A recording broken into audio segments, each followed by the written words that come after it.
Hello guys, कैसे आप लोग? आई होप आप लोग अच्छे होंगे। स्वागत है आपका अपने यूट्यूब चैनल टेक्नो स्टडी पे। तो चलिए आइए देखते हैं हम लोग टाइप्स ऑफ मैट्रिक्स के बारे में, कौन कौन सा टाइप हमें पढ़ना है। तो हम लोग स्टार्ट करते हैं। सबसे पहले हम लोग बात करते हैं रो मैट्रिक्स। ठीक है, हम लोग सबसे पहले बात करेंगे जिसको हम लोग कहते हैं पंक्ति आव्यूह।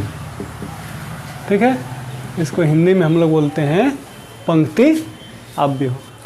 तो रो मैट्रिक्स किसको कहेंगे? देखिए, जैसा नाम है इंडिकेट कि यहाँ पे हो रहा है हमें कि मैट्रिक्स तो है, लेकिन वो कैसा मैट्रिक्स है? रो मैट्रिक्स है या फिर पंक्ति आव्यूह। कब कहेंगे इसको, कैसे पहचानेंगे? तो जिस मैट्रिक्स में सिर्फ और सिर्फ एक रो हो, एक पंक्ति हो।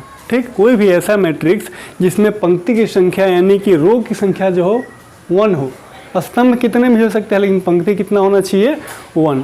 तो उस प्रकार के मैट्रिक्स को हम लोग बोलते हैं पंक्ति आव्यूह या row matrix. That means example में यदि हम ले लेते हैं कि A बराबर, ठीक, 1 2 4 5।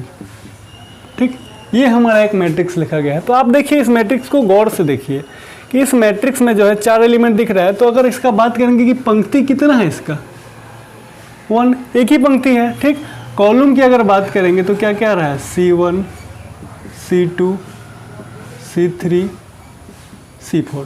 यानी यह जो एक मैट्रिक्स लिखा गया है इसमें पंक्ति की संख्या एक ही है, लेकिन स्तंभ कितने हैं? 4। तो हमें स्तंभ से तो मतलब नहीं, हम लोग बात करने जा रहे हैं पंक्ति आव्यूह की। मतलब जिस आव्यूह में सिर्फ और सिर्फ एक पंक्ति हो, एक रो हो, उसी को हम लोग बोलते हैं पंक्ति आव्यूह। तो ये मैं इसको हटा रहा हूँ, ये बस मैंने समझाने के लिए यहाँ पे दिया था।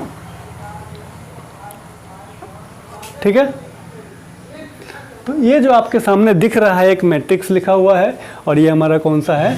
पंक्ति आव्यूह है। ठीक, समझ में आया? क्योंकि सिर्फ और सिर्फ इसमें कितनी पंक्ति है? एक पंक्ति। अगर आप यहाँ पे ऑर्डर लिखा जाएगा तो क्या लिखोगे आप बताओ? तो पहले क्या लिखते हैं हम लोग?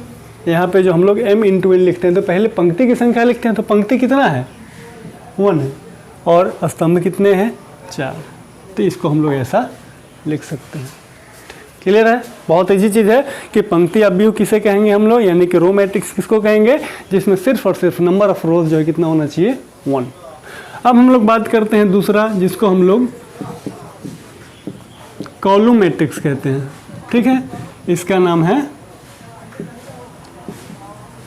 स्तंभ आव्यूह। अब देखिए, अगर आप पहले वाले नाम से समझ गए हैं तो दूसरा वाला भी समझ जाएंगे कि अगर रो मैट्रिक्स था यानी नंबर ऑफ रोज कितना? 1। तो कॉलम मैट्रिक्स है यानी नंबर ऑफ कॉलम भी कितना? 1। तो मान लीजिए हम यहाँ पे एक लेते हैं B 4 5 6 7। ये भी एक मैट्रिक्स है।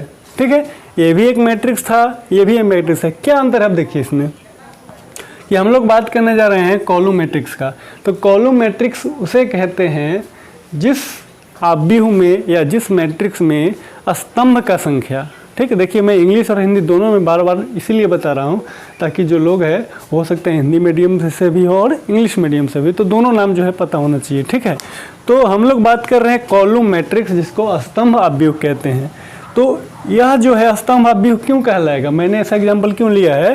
तो जिस मैट्रिक्स में सिर्फ और सिर्फ एक स्तंभ हो, कॉलम का संख्या एक हो, रो का संख्या कितना भी हो सकता है, तो उस मैट्रिक्स को हम लोग नाम देते हैं स्तंभ आव्यूह या फिर कॉलम मैट्रिक्स। तो आप देखिए इसमें रो कितने हैं, ऐसा दे सकते हैं R1 R2 R3 R4। ठीक, लेकिन कॉलम कितना है? सिर्फ और सिर्फ एक। देख पा रहे हैं आप लोग कि इस मैट्रिक्स में रो तो कई सारे, लेकिन कॉलम कितना है? 1। तो हम लोग कॉलम मैट्रिक्स को डिस्कस कर रहे हैं। तो यहाँ पे हम लोग इसका ऑर्डर अगर लिखेंगे तो पहले तो रो लिखा जाता है। तो रो कितने हैं? 4 है, 1 2 3 4, लेकिन कॉलम कितने हैं? 1। तो इसका ऑर्डर हो जाएगा 4 × 1। ठीक है, चलिए, तो पंक्ति और स्तंभ आव्यूह के बाद जो हमारा आता है वो है स्क्वायर मैट्रिक्स। ठीक है, जिसको हिंदी में हम लोग जानते हैं वर्ग आव्यूह। ये क्या होता है?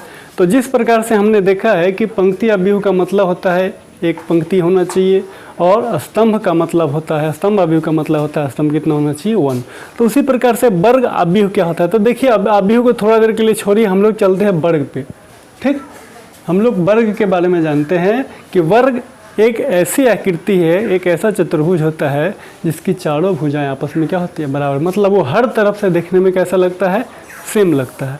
वही जो है कंसेप्ट यहाँ पर भी है कि अपव्यूह ऐसा होगा जो हर तरह से सेम होगा। यानी हर तरह से सेम करने का मतलब क्या होगा कि जितना रो होगा उतना ही कॉलम होगा, मतलब जितना पंक्ति की संख्या उतनी ही स्तंभ की संख्या। ठीक है, तो यहाँ पे मान लीजिए हम फिर से यहाँ पे एक इस प्रकार से ले लेते हैं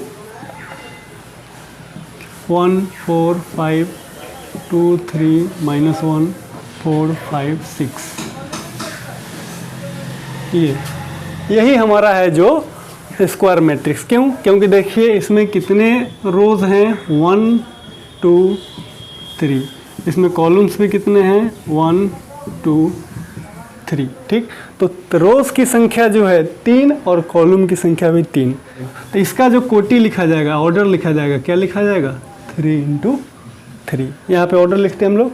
अब 3 × 3 का मतलब 3 रो और 3 कॉलम। ठीक, इसका अगर डिनोशन यहाँ पे किया जाएगा कि A बराबर AIJ M × N। ठीक, ये होता है, यह जो है स्क्वायर मैट्रिक्स कब होता है, कंडीशन क्या है। ठीक, तो यहाँ पर लिख सकते हैं इफ़ M = N।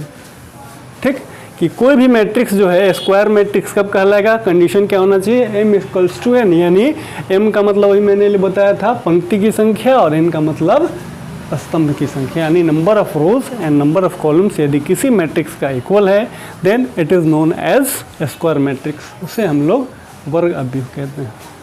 ठीक है, क्लियर है, यहाँ तक समझ में आया होगा। चलिए आइए अब हम लोग बात करने जा रहे हैं डायगोनल मैट्रिक्स के। ठीक है, जिसको हम लोग विकर्ण अपव्यूह कहते हैं।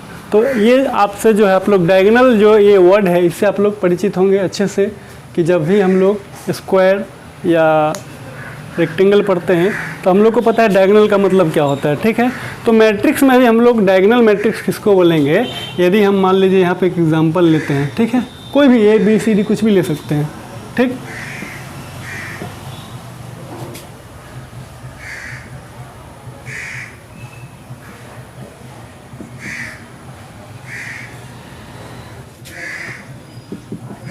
तो देखिए हम एक एग्जांपल की मदद से इसको समझेंगे डायगोनल मैट्रिक्स क्या होता है। तो आप लोग एक चीज़ ध्यान से देखिए। ठीक, ये तो हमारा रो हो गया और ये कॉलम हो गया, तो बिल्कुल बीचों बीच का जो आ रहा है इसी को तो हम लोग विकर्ण कहते हैं ना। ठीक, तिरछा। तो अब एक चीज़ कि कोई भी मैट्रिक्स डायगोनल मैट्रिक्स कब होगा, जब उसके विकर्ण के अवयव को छोड़ करके बाकी के सारे अवयव 0 होंगे। लेकिन उसके लिए कोटि कैसा होना जरूरी है, सबसे मोस्ट इंपॉर्टेंट है, तो उसका कोटि होना चाहिए M × N, यानी कि वर्ग अपव्यूह। ठीक है, स्क्वायर मैट्रिक्स ही होना चाहिए। ठीक है, चाहे वो 2 × 2 हो या 3 × 3 हो या 4 × 4 हो, कि किसी स्क्वायर मैट्रिक्स को ही हम लोग डायगोनल मैट्रिक्स कहते हैं। कब? जब हमारा डायगोनल एलिमेंट को छोड़ करके बाद बाकी जितने भी एलिमेंट्स हैं वो सब के सब क्या हो जाए, 0 हो जाए। समझ में आया? तो हम ऐसे भी लिख सकते हैं B बराबर जो है यहाँ पर लिख सकते हैं BIJ M × N। ये डायगोनल कब होगा, तो BIJ बराबर होना चाहिए 0। कब? जब I ≠ J। इस कंडीशन को समझिए क्या लिखा हुआ है।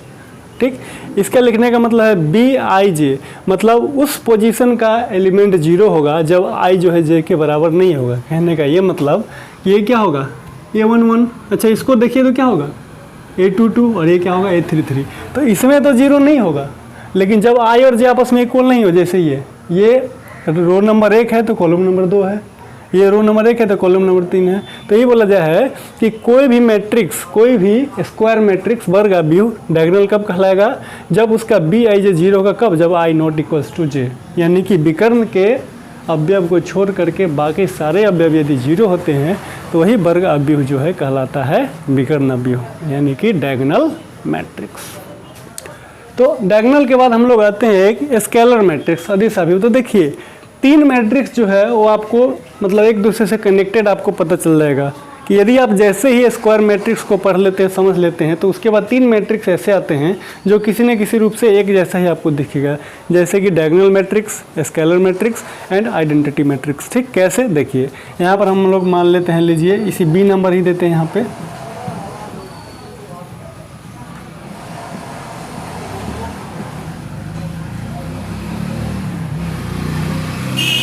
ठीक, 3 × 3 का ही ले रहे हैं हम लोग समझने के लिए।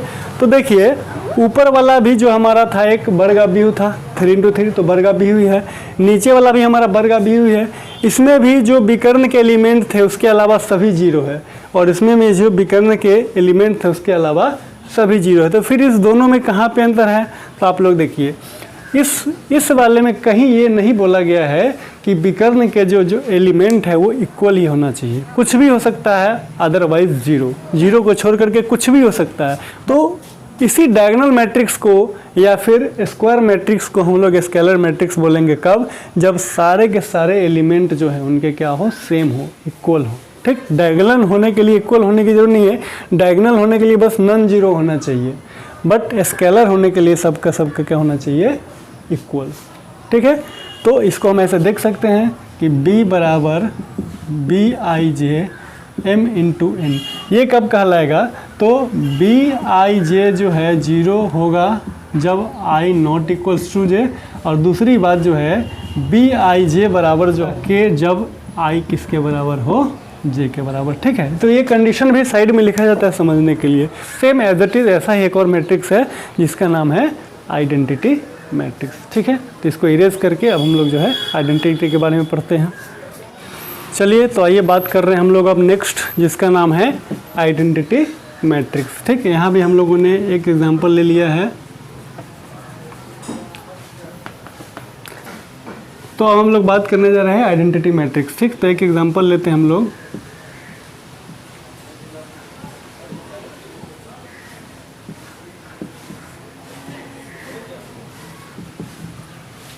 चलिए, तो यहाँ भी जो एग्जांपल लिया गया है वो आप देख पा रहे होंगे कि ये भी स्क्वायर मैट्रिक्स ही है। ठीक है, तो अभी तक आपने देखा होगा चाहे डायगोनल मैट्रिक्स हो, चाहे स्केलर मैट्रिक्स हो, चाहे आइडेंटिटी मैट्रिक्स हो, सब में हमने वर्ग अवयव को ही लिया है। मतलब एक ऐसा अवयव लिया है जिसमें नंबर ऑफ रोज और नंबर ऑफ कॉलम आपस में क्या हो, इक्वल हो।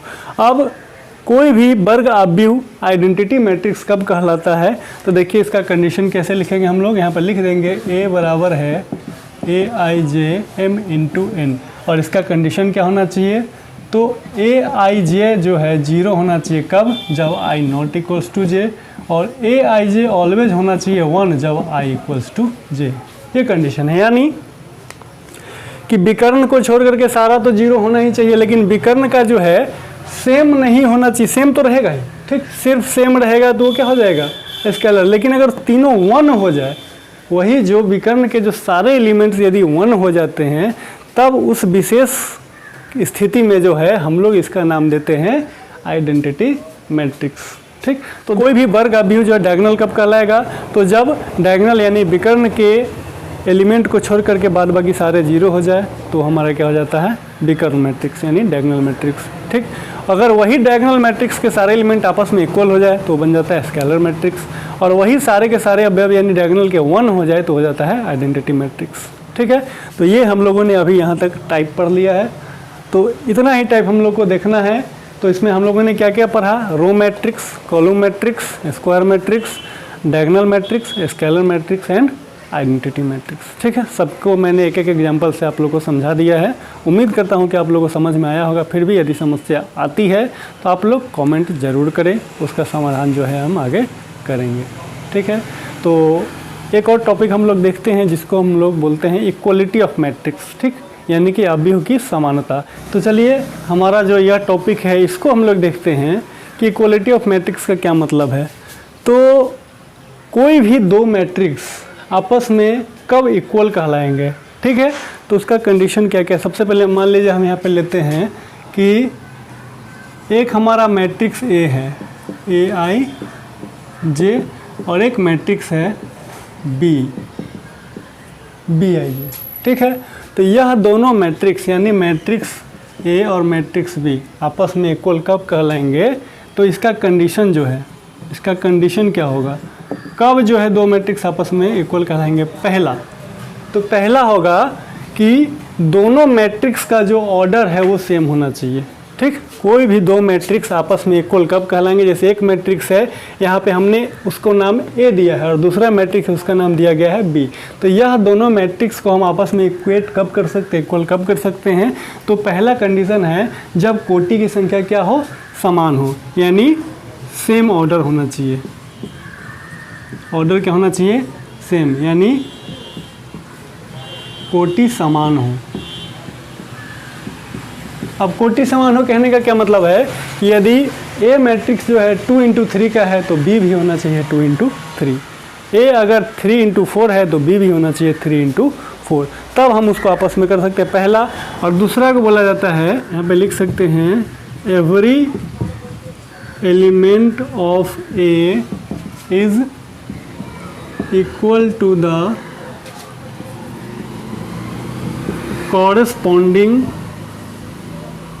corresponding element of B. इसका क्या मतलब होता है कि ए आप बी के प्रत्येक अवयव बी के संगत अवयव के बराबर हो। ये दो कंडीशन, ठीक है। तो ये दो कंडीशन हमें ध्यान में रखना है इक्वलिटी ऑफ मैट्रिक्स के लिए, ठीक। टाइप्स तो हम पढ़ चुके हैं। तो कोई भी दो मैट्रिक्स, यानी कि मान लीजिए ए बराबर है ए आई जे और बी बराबर है बी आई जे, ये दोनों आपस में इक्वल कब होगा, ठीक।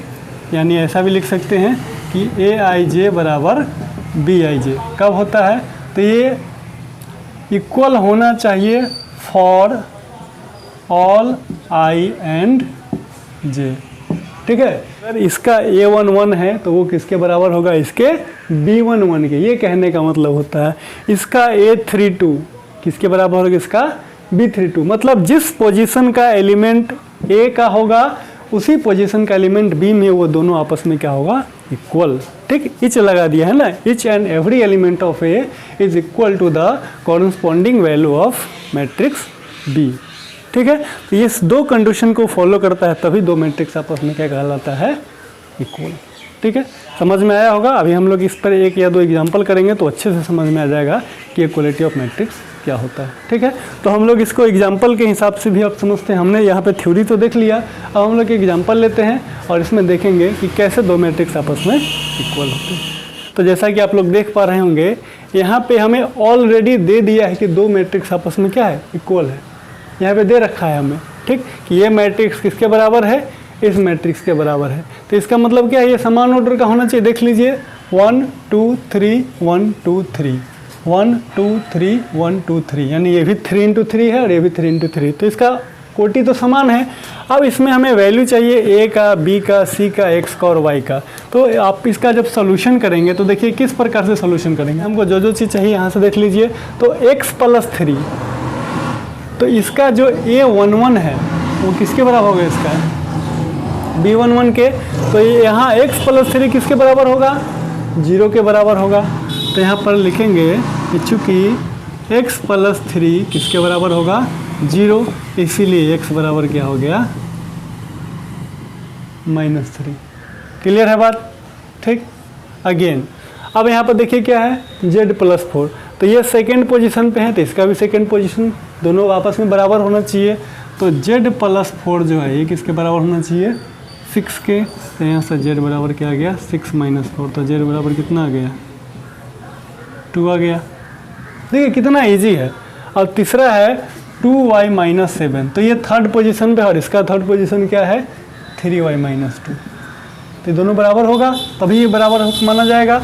तो यहाँ से हम क्या कर सकते हैं कि y का वैल्यू हमें चाहिए तो y को इधर कर लेते हैं। तो -3y बराबर -2 और ये +7, तो यह आ गया -y = 5, तो y = आ गया -5, ठीक है। तो ये 3 आ गया हमारा। अब हमें क्या चाहिए, a और b। तब a वाले में जाते हैं। देखिए a कहाँ पे है, ठीक, यानी ये सेकेंड रो में है और सेकेंड कॉलम में है। तो यहाँ भी सेकेंड और सेकेंड कॉलम किसके बराबर है, -3 के। तो फिर लिख सकते हैं यहाँ पे कि a - 1 किसके बराबर होगा, -3 के, सिंपल। तो यहाँ से a बराबर हो जाएगा -3 + 1, यानी कि a बराबर हो जाएगा -2। तो a का वैल्यू भी आ गया। अब हम लोग को निकालना है किसका वैल्यू, b का। तो यहाँ से देखिए b हमारा का क्या हो जाएगा, या फिर c का, c हमारा यहाँ पर देखिए। तो यहाँ इसका 0 जो है किसके बराबर होगा, 2c + 2। तो इसको ऐसे लिख सकते हैं कि 2c + 2 किसके बराबर होना चाहिए, 0 के बराबर।